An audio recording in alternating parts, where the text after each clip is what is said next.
If you're a homesteader or a home gardener, this is a really important time of year. It's time to start your seeds indoors. Today we're going to show you some seed starting basics, but we're also going to talk about the big mistakes to avoid when starting seeds indoors.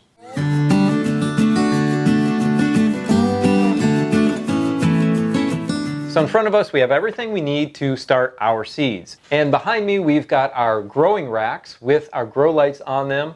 And this is where our seeds are going to sit. Now on this one over here, we have an enclosure to keep in moisture, which is always important when you're growing seeds. And also behind me, we've got some tomato seeds already started, and they have a humidity dome on the top of the grow tray. That's important as well. So if you are in zone 8B, you need to start your peppers, tomatoes, and eggplant inside right now. So starting seeds indoors is going to give you a leg up on your season. It's going to give you a mature plant quicker, obviously. And you will get fruit before anything happens in the dead of summer. For us, that's especially important since we live in zone 8B in Texas. It's really hot. So the better and bigger the plant that you can get out into the garden early in the season, the better harvest you're going to have. Let's start off with talking about a lot of common mistakes made when starting seeds inside.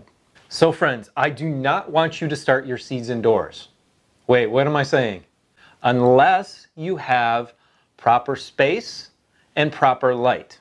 And what I mean by that is, if you're growing your seeds without grow lights and you're growing them in front of a window, you need to have adequate light for them, adequate sunlight through those windows for at least 4 to 6 hours a day. And the longer the better. If you don't have a direct sunlight in a south window, you don't have enough space to put all your seeds there, you're going to have a serious problem. You're going to have leggy, weak seedlings that are bending towards some ambient light, not direct light. They're bending towards this ambient light, and they're not going to be worthy to plant out in the garden. They won't make it. And if you do not have enough direct south-facing sun in your house, you need to use grow lights. But here's the pitfall to that too. You have to have the proper lights. So a lot of you know you cannot grow a plant inside with an incandescent light bulb. It's just not going to work. That is because that light bulb doesn't have the proper brightness, and it also doesn't have the proper temperature or color. You need to find a light or grow light that has at least 5,000 lumens, which is its brightness, and about 5,000 Kelvin for its temperature or color. Now you've heard of red spectrum light or blue spectrum light. If you get a 5,000 Kelvin light, that is perfect for what your plants will need. And there's another huge mistake when using grow lights, and that is the light is too far away from your plants. There's something called PAR, that is photosynthetically active radiation. And that is the radiation given off by those lights, and that degrades the further you get away from the light. So there's a sweet spot for growing seedlings, and each light is going to have a PAR rating, a PAR rating. You need to pay attention to that. So in the case of our Berea LED grow light over here, its PAR is 240 at 12 inches. So I know that most seedlings need about 400 PAR, so I know that I need 2 of these lights over the top of my seedlings at a foot. Don't worry if that's a little confusing, because most grow lights will give you a little chart or a little graph that is going to show you the numbers that you're going to need. So another common mistake is starting the wrong seeds inside. There are a lot of seeds that need to be directly sown into the garden. Vegetables or fruits that need to be started inside are things like tomatoes, peppers, eggplant, things like that.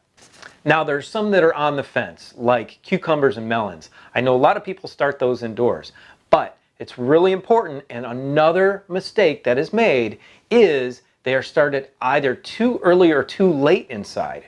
So if they're started too early and you cannot put it outside because it's just too cold, you're going to get a plant that becomes root bound in the container that you've put it in inside, and that's never good for the plant. It's probably not going to make it outside. So make sure your timing is perfect and you're starting the correct types of seeds inside.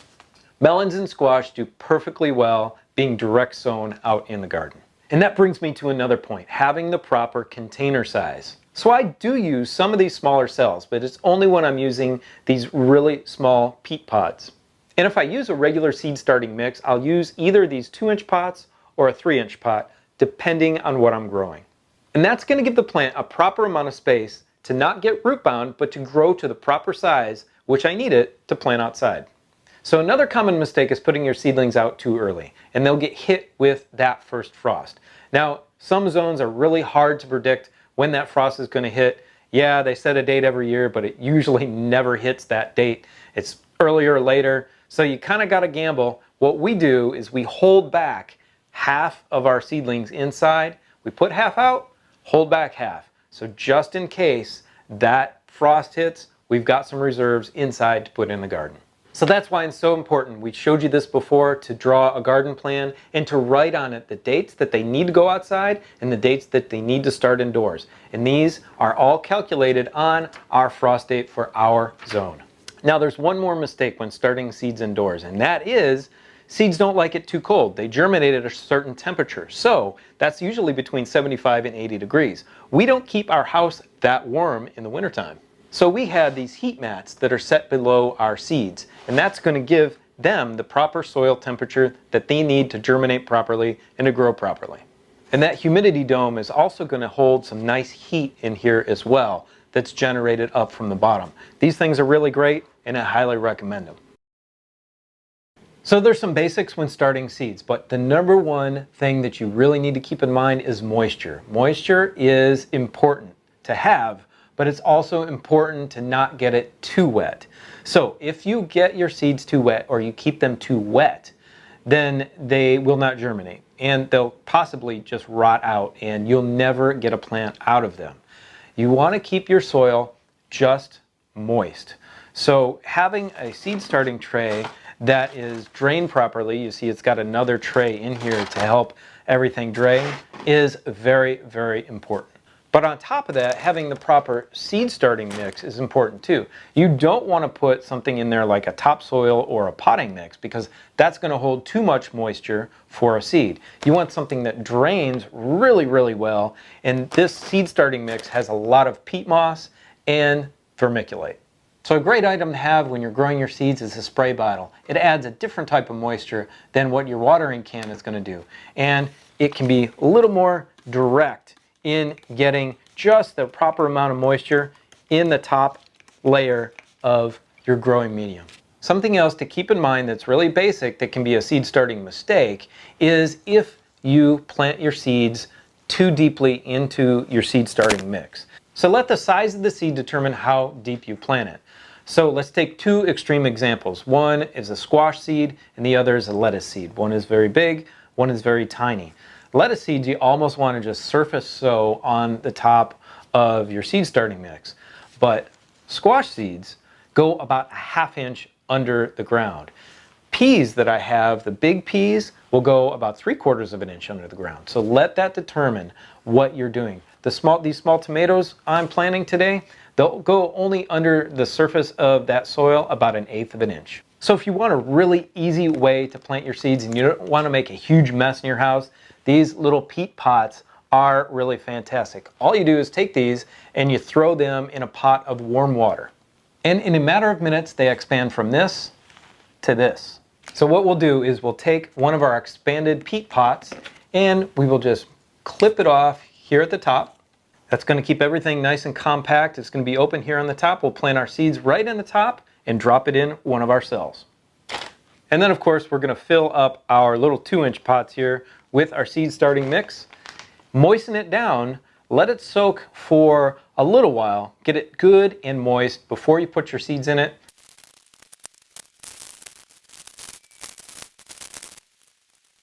So in the first few days when your seeds are germinating, having the lights on is really unnecessary because it's not really going to make them emerge any quicker. But once you have the seedling emerge out of the soil, you need to get those lights on for that 4 to 6 hours per day. So just remember, proper moisture, number one, proper temperature and proper light, the proper seed mix, and the proper seed depth, and you will have some great plants indoors. Now I want to mention something very exciting. We've partnered with a really cool company out of Tennessee, a family-owned company called Grower Solutions. They have a lot of different things to help you grow your fruits and vegetables, both indoors and outdoors. And guess what? They've been very generous. They've given us a discount code for my subscribers. Go down below in the description of the video, and that discount code will be there for you, as well as a link to their website. They have things like the Jiffy pots, the grow trays, the 1020 trays, the Jiffy starting mix, things like that, and including our big greenhouse that we will be putting up very, very soon. And we will be doing a complete how-to series of videos on how to put up that greenhouse. So additionally, we've got links down below for all of our grow lights, the metal racks, this covering to keep the moisture in for our seeds. All of that kind of stuff you can find in the description. If you have any questions, leave them in the comment section below. Now go check out this video right here, which shows you how to properly prune your raspberries. Have a great day. We'll see you next time. Bye.